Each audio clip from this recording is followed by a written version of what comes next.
మిత్రులారా, ఈరోజు రాజీవ్ గాంధీ ప్రాంగణంలో కాంగ్రెస్ పార్టీ జాతీయ మాజీ అధ్యక్షుడు, మన అభిమాన నాయకుడు శ్రీ రాహుల్ గాంధీ గారు అఖిల భారత కాంగ్రెస్ పార్టీ జాతీయ ఎన్నికల మేనిఫెస్టోను ఈ తెలంగాణ గడ్డ మీద నుంచి విడుదల చేసి, ఏ గడ్డ మీద నుంచి అయితే సెప్టెంబర్ 17 నాడు శ్రీమతి సోనియా గాంధీ గారు తెలంగాణకు 6 గ్యారెంటీలు ఇచ్చి ఈ తెలంగాణ రాష్ట్రంలో 3 రంగుల జెండాను రెపరెపలాడించిందో, అదే గడ్డ మీద నుంచి మన అభిమాన నాయకుడు శ్రీ రాహుల్ గాంధీ గారు ఈ జాతికి 5 గ్యారెంటీలను అంకితం చేయడం ద్వారా జూన్ 4 తారీఖు నాడు రాబోయే ఎన్నికల ఫలితాలలో ఇండియా కూటమిని గెలిపించి జూన్ 9 తారీఖు నాడు ఢిల్లీలో ఎర్రకోట మీద మువ్వన్నెల జెండా ఎగరేయడానికి ఈరోజు వారు ఇక్కడికి రావడం జరిగింది. మిత్రులారా, ఉత్తర తెలంగాణ నుంచి గోదావరి నది, దక్షిణ తెలంగాణ నుంచి కృష్ణా నది పోటెత్తి తుక్కుగూడలో సునామీని సృష్టిస్తే ఎట్లా ఉంటుందో, వందలు వేలు లక్షలలో కాంగ్రెస్ పార్టీ కార్యకర్తలు రాజీవ్ గాంధీ ప్రాంగణం తుక్కుగూడలో కదము తొక్కితే ఆనాడు బీఆర్ఎస్ ను తుక్కుగా ఎట్లా తొక్కిండ్రో మళ్ళీ ఈరోజు అదే ఉత్సాహంతో, అదే ఊపుతో, అదే పట్టుదలతో ఈ తుక్కుగూడ నుంచి భారతీయ జనతా పార్టీని తుక్కు తొక్కడానికి కదం తొక్కినందుకు మీకందరికీ మనస్ఫూర్తిగా హృదయపూర్వకంగా నమస్కారాలు తెలియజేస్తున్న మిత్రులారా, 7 అంతస్తుల మేడ బలంగా ఉండాలి అంటే పునాదులు బలంగా ఉండాలి. తెలంగాణ రాష్ట్రమే కాదు, దేశ రాజకీయాలలో కాంగ్రెస్ పార్టీ అధికారంలోకి రావాలి అంటే కార్యకర్తల పునాదులు బలంగా ఉండాలి. తండాలలో, గూడాలలో, మారుమూల పల్లెల్లో, పట్టణాలలో మీలాంటి లక్షలాది మంది కార్యకర్తలు కాంగ్రెస్ పార్టీ సైనికులై 100 అంతస్తుల మేడలను నిర్మించాలన్నా మీరు సైనికులుగా నిలబడి కొట్లాడినప్పుడే పార్టీ నిలబడుతుంది. ఎన్ని కష్టాలు వచ్చినా, ఎన్ని నష్టాలు వచ్చినా, ఎన్ని కేసులు పెట్టినా, ఎంతమంది జైల్లో పెట్టినా మీ రక్తాన్ని చెమటగా మార్చి మీ ఊపిరినైనా వదిలిండ్రు కానీ ఈ మువ్వన్నెల జెండా వదలలేదు.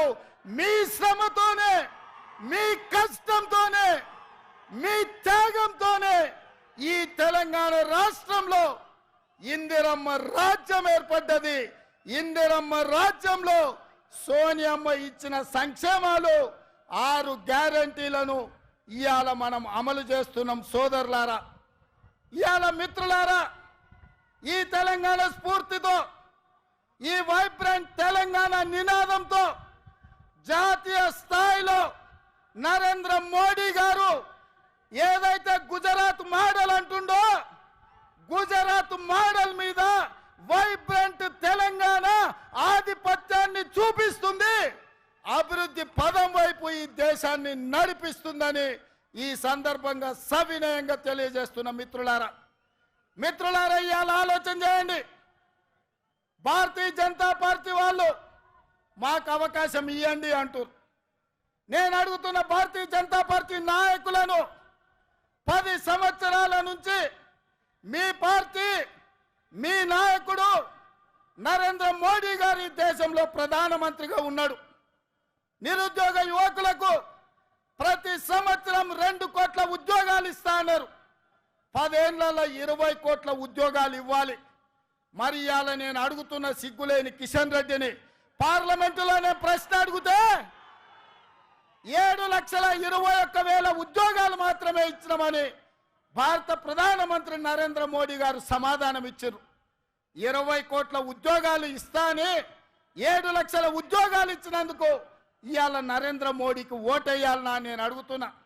రైతుల ఆదాయాన్ని 2 చేస్తామని మాట ఇచ్చిన మీరు వేలాది లక్షలాది మంది రైతులు ఢిల్లీ సరిహద్దుల్లో రైతు వ్యతిరేక నల్ల చట్టాలను తెస్తే 16 నెలలు సైనికులాగా పోరాటం చేసి 750 మంది రైతులు అమరులైతే కనీసం ఆ రైతులను పరామర్శించలేదు, ఆ కుటుంబాలను ఆదుకోలేదు.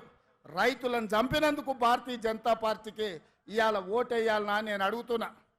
2022 వరకు ప్రతి పేదవాడికి ఇల్లు ఇస్తున్న నరేంద్ర మోడీ తెలంగాణ రాష్ట్రంలో ఎన్ని ఇళ్ళు ఇచ్చిందో లెక్క చెప్పి మీరు ఓట్లు అడగాలని నేను ఇవాళ బీజేపీ నాయకులను అడుగుతున్నా.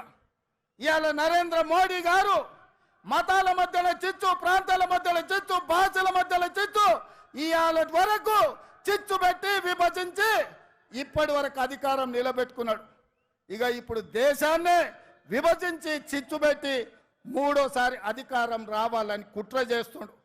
ఇవాళ దక్షిణ భారతదేశం ఉత్తర భారతదేశం మధ్యలో చిచ్చు పెట్టి దేశాన్ని విభజించే పరిస్థితి నరేంద్ర మోడీ గారు తెచ్చిండ్రు. అందుకోసం ఓట్లు వేయాలనా నేను అడుగుతున్నా. అంతెందుకు మిత్రులారా, హైదరాబాద్ నగరంలో వరదలు వచ్చినాయి, లక్షలాది మంది నిరాశ్రయులైనరు. ఆనాడు ఢిల్లీ నుంచి నరేంద్ర మోడీ నుంచి ఒక్క పైసైనా సికింద్రాబాద్ ఎంపీ కిషన్ రెడ్డి తెచ్చిండా? సిగ్గులేని కిషన్ రెడ్డి మునిగిపోతే ఒక్క పైసదేలే. ఇవాళ ఏ ముఖం పెట్టుకొని ఇవాళ ఓట్లు అడుగుతున్నామని నేను చెప్తున్నా. అందుకే మిత్రులారా, నరేంద్ర మోడీ అన్న నమో అంటే నమ్ముతే మోసం. 10 ఏళ్ళు ప్రధానమంత్రిగా ఉన్నాడు, ఇవాళ మళ్ళీ ఓటేయమంటుండు. బీజేపీకి ఓటేస్తే ఆయన మన చంద్రమండలానికి రాజవుతాడా? 10 ఏళ్ళు ప్రధానమంత్రిగా ఉండి పాలమూరు రంగారెడ్డి ఎత్తిపోతల జాతీయ ప్రాజెక్ట్ ఇవ్వలే, ఐటీఐఆర్ కారిడార్ ఇవ్వలే, విశాఖ మనకు బయ్యారం ఉక్కు కర్మాగారం ఇవ్వలే, రైల్వే కోచ్ ఫ్యాక్టరీ ఇవ్వలే, గిరిజన యూనివర్సిటీ నిన్నగాక మన్నిచ్చిండు. 10 ఏళ్ళు అయింది. రాష్ట్ర పునర్విభజన చట్టంలో కాంగ్రెస్ పార్టీ ఇచ్చిన హామీలు ఏవి అమలు చేయలే. 7 మండలాలను ఆంధ్రప్రదేశ్కు తాకట్టు పెట్టిండు. అందుకే మిత్రులారా, నరేంద్ర మోడీ భారతీయ జనతా పార్టీని ఏ విధంగా అయితే బీఆర్ఎస్ను బొంద పెట్టిండ్రో బీజేపీని కూడా బొంద పెట్టే వరకు మనము నిద్రపోవద్దు. ఇదే పట్టుదలతోని, ఇదే పోరాట స్ఫూర్తితోని బీజేపీని ఓడించాలి. ఇక నిన్నమన్న ఆ మధ్యలో అన్ని కుక్కలు మొరిగినాయి. నిన్నమన్న ఒక నక్క బయలుదేరింది, మొన్న సూర్యాపేటకు పోయింది, నిన్న కరీంనగర్ పోయింది. ఆయన అంటుండు నన్ను ఏం బిక్తారు మీరని. మొన్న మాట్లాడింది మీరు చూసి ఉంటారు, కేసీఆర్ గారు మాట్లాడింది, నా ఎంటిక కూడా బీకలేరని మాజీ ముఖ్యమంత్రిగా మాట్లాడిండు. ఇది మాజీ ముఖ్యమంత్రి మాట్లాడే భాషనేనా? భాష గురించి, భావం గురించి, ప్రజా సమస్యల గురించి మాట్లాడే చంద్రశేఖర్ రావు 10 సంవత్సరాలు ఈ తెలంగాణ రాష్ట్రంని పట్టి పీడించి వేధించి దోసుకొని దోపిడి దొంగలాక అడవి పందుల్లాక తెలంగాణ రాష్ట్రాన్ని సర్వనాశనం చేసి 10 సంవత్సరాలలో 100 సంవత్సరాల విధ్వంసం చేసినావు. ఇవాళ మమ్మల్ని ఎంటిక బీకలేరంటావా? మా కాంగ్రెస్ పార్టీ కార్యకర్తలు అనుకుంటే నీ ముడ్డి మీద డ్రాయర్ కూడా ఉండదు పీకడం మొదలు పెడితే. బిడ్డ నువ్వు అనుకుంటున్నావేమో కాలు ఇరిగిందని, లేకపోతే కట్టబట్టుకొని నడుస్తున్నా అని, కూతురు జైలుకు పోయిందని, అధికారం కోల్పోయిందని. కొంతకాలం మేము సంయమనం పాటించినాం. ఏ మనిషికైనా కష్టం వచ్చినప్పుడు మేము మానవత్వంతో మీ గురించి మాట్లాడకుండా మర్యాద పూర్వకంగా వ్యవహరించినాం. ఇవాళ నువ్వు అనుకుంటున్నావు నువ్వు ఏది పడితే అది మాట్లాడితే చూస్తూ ఊరుకుంటామని. చూస్తూ ఊరుకునేటోడు ఎవరు లేరు. నేను పెద్దలు జానారెడ్డి గారి లాగా కాదు, నేను రేవంత్ రెడ్డిని బిడ్డ. అంగిలాగు ఊడదీసి నువ్వు మాట్లాడే లత్కోర్ లఫంగ మాటలకు చెర్లపల్లి జైల్లో చిప్పకూడు తినిపిస్తా బిడ్డ. నువ్వు అనుకుంటున్నావేమో. ఆనాడు చెప్పినా ఈనాడు చెప్తున్నా, నువ్వు పేదలకు డబుల్ బెడ్రూమ్ ఇల్లు కట్టియాలి. నేను మాత్రం నీకు తప్పకుండా డబుల్ బెడ్రూమ్ ఇల్లు కట్టిస్తా చర్లపల్లి జైల్లో. ఎందుకంటే కొడుకు కోడలు వస్తే యాడు ఉండాలి, బిడ్డ అల్లుడు వస్తే యాడు ఉండాలి. అందరు కలిసి చర్లపల్లి జైల్లో ఉండేటట్టు మీకు డబుల్ బెడ్రూమ్ ఇల్లు కట్టించే బాధ్యత మా లక్షలాది మంది కాంగ్రెస్ పార్టీ కార్యకర్తలు తీసుకుంటారని చెప్పి నేను ఈ వేదిక మీద నుంచి చెప్పదలుచుకున్నా. అందుకే మిత్రులారా, మీరు ఆలోచన చేయండి. డిసెంబర్ 7 నాడు మనం అధికారం చేపట్టి డిసెంబర్ 9 నాడు ఆడబిడ్డల కార్తీసులో ఉచిత ప్రయాణం, రాజీవ్ ఆరోగ్యశ్రీ ద్వారా ప్రతి పేదవాడికి 10 లక్షల రూపాయలు ఉచితంగా వైద్యాన్ని అందించే నిర్ణయాలు తీసుకున్నాం. ఇదే కాదు, మా మిత్రుడు పెద్దలు పట్టి విక్రమార్క గారు ఆర్థిక సమస్యలు, రాష్ట్రం సంక్షోభంలో ఉంటే, జీతభత్యాలు ఇవ్వలేని పరిస్థితిలో రాష్ట్రం ఉంటే ప్రభుత్వ ఉద్యోగులకు అదేవిధంగా పెన్షన్దారులకు 1వ తారీఖు నాడు జీతభత్యాలు ఇచ్చి రాష్ట్ర ఆర్థిక పరిస్థితిని గాడిలో పెట్టిండు. ఇదే కాదు, ఆడబిడ్డలను దృష్టిలో పెట్టుకొని కట్టెల పొయ్యితోని కన్నీళ్లతోని ఆడబిడ్డలు కష్టపడుతుంటే వాళ్ళ కన్నీళ్లు తూడవడానికి సోనియమ్మ మాట ప్రకారం 500 రూపాయలకే ఆడబిడ్డలకు సిలిండర్ ఇచ్చి ఆడబిడ్డల కష్టాలు తీర్చినాం. అదే కాదు, పేదవాళ్లకు ఇంటింటికి ఉచితంగా 200 యూనిట్ల పథకాన్ని అమలు చేసి నిరూపించినాం.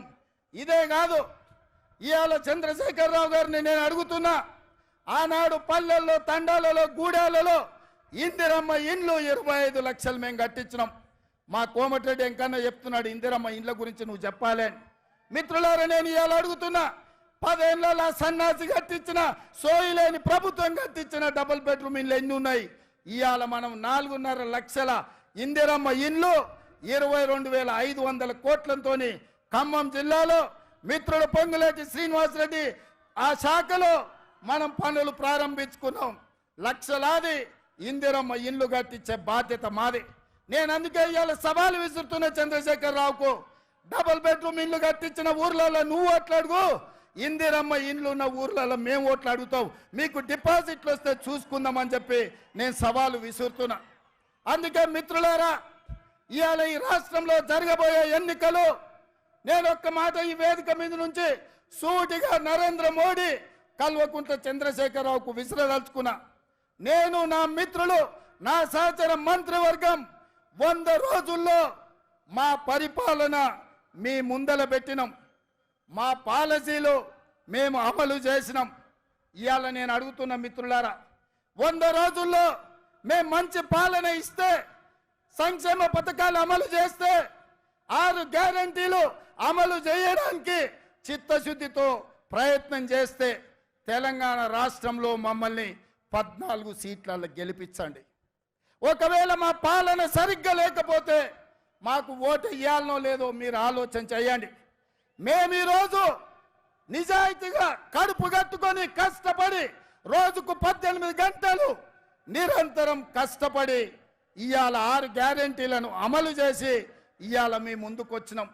అందుకే తెలంగాణ సమాజానికి మేము భవిష్యత్తులో మంచి పాలన అందించాలి, ఢిల్లీ నుంచి నిధులు తెచ్చుకోవాలి, ఢిల్లీ నుంచి అనుమతులు తెచ్చుకోవాలి అంటే తెలంగాణ నుంచి 14 ఎంపీలు మాకు కావాలి. ఇవాళ రాహుల్ గాంధీ గారిని ఈ దేశానికి ప్రధానమంత్రిని చేయాలి అంటే తెలంగాణ రాష్ట్రం ఇచ్చిన సోనియమ్మ బిడ్డ, కన్యాకుమారి నుంచి కశ్మీర్ వరకు 4000 కిలోమీటర్లు మండు టెండల్లో, మంచు కొండల్లో తెలంగాణలో కూడా 22 రోజులు పాదయాత్ర చేసిండు. ఈ దేశంలో ఏ నాయకుడైనా పేదల కోసం, దళితుల కోసం, గిరిజనుల కోసం, మహిళల కోసం, మైనార్టీల కోసం, యువకుల కోసం 4000 కిలోమీటర్లు ఎవరైనా పాదయాత్ర చేసిండ్రా?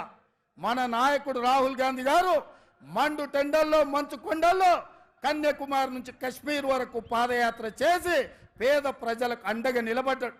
ఇదే కాదు, మణిపూర్ నుంచి ముంబై వరకు 6700 కిలోమీటర్లు మొత్తం 25 రాష్ట్రాలలో ప్రజల కోసం ప్రాణ త్యాగం చేయడానికి సిద్ధమై పాదయాత్ర చేశాడు. మరి అలాంటి నాయకుడు ఈ దేశానికి ప్రధానమంత్రి కావాలన్నా? హెలికాప్టర్లో తిరుక్కుంటూ విదేశీ పర్యటనలు చేసుకుంటూ గంట గంటకు డ్రెస్సులు మార్చుకుంటూ చెప్పిన అబద్ధం చెప్పకుండా జనాలను వంచిస్తున్న నరేంద్ర మోడీ ఈ దేశానికి ప్రధానమంత్రి కావాలన్నా ఈ దేశంలో ఉన్న యువకులారా మీరు ఆలోచన చెయ్యండి. ఎందుకంటే పదే పదే మోడీ గారు అంటున్నారు परिवार है कांग्रेस అని. भैया राहुल भैया मैं एक बात साफ साफ मैं कहना चाहता हूं, आने वाले चुनाव नहीं है, ये लड़ाई है। ये लड़ाई दो परिवारों के बीच का लड़ाई है। एक परिवार नरेंद्र मोदी परिवार, दूसरे परिवार गांधी परिवार। नरेंद्र मोदी जी के परिवार में ईवीएम है, ईडी है, इनकम टैक्स है, सीबीआई है। ये चार और नरेंद्र मोदी जी का परिवार है। हमारी परिवार शहीद हुए इंदिरा जी, हमारी परिवार शहीद हुए राजीव गांधी जी, हमारी परिवार जो प्रधानमंत्री राष्ट्रपति पदवी त्याग किए वीर वनिता सोनिया जी, हमारी परिवार देश के लिए जान का कुर्बानी देने के लिए तैयार हो गए। राहुल जी हमारे परिवार, प्रियंका जी हमारे परिवार, लाखों करोड़ों कांग्रेस पार्टी कार्यकर्ता इस देश में देशभक्ति जितने लोगों को है सब हमारी परिवार। ये परिवार में देखेंगे नरेंद्र मोदी परिवार जीतेगा या गांधी परिवार जीतने वाले देश के लिए शहीद हुए परिवार इस लड़ाई में जीतने वाले हम देखेंगे। हम टक्कर लेंगे बराबर। नरेंद्र मोदी जी का परिवार से टक्कर लेंगे। ईवीएम को हरा देंगे, ईडी को हरा देंगे, सीबीआई को हरा देंगे, वैसे ही इनकम टैक्स वाले को भी हम हरा देंगे। इस देश को बचाने के लिए, संविधान को बचाने के लिए हम लोग कोशिश करेंगे। नहीं है तो ये देश बचेगा नहीं। संविधान को बदलने के लिए नरेंद्र मोदी साजिश कर रहा है। ये रोकने के लिए आपके साथ पूरा तेलंगाना खड़े रहकर आपके मदद में हम रहेंगे। इस लड़ाई में हम शहीद हुआ भी कोई परवाह नहीं है, हम आपके साथ ये जंग लड़ेंगे। आप सब लोग तैयार है? तैयार है? तैयार है? तैयार है? जो तैयार है सब खड़े रहो। आने वाले चुनाव में రాబోయే ఎన్నికల్లో రాహుల్ గాంధీతో నిలబడి రాబోయే యుద్ధంలో పోరాటం చేసే వాళ్ళందరూ చేతులెత్తి నిలబడండి, అందరూ చేయి పైకెత్తండి. జై కాంగ్రెస్, జై జై కాంగ్రెస్. హస్తం గుర్తుకే తెలంగాణ నుంచి 14 మంది ఎంపీలను గెలిపేయడానికి సిద్ధమా? సిద్ధమా?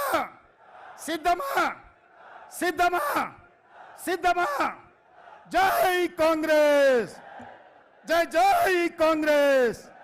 ధన్యవాదాలు మిత్రులారా. అందరు జాగ్రత్తగా వెళ్ళండి, జాగ్రత్తగా చూసుకొని వెళ్ళండి.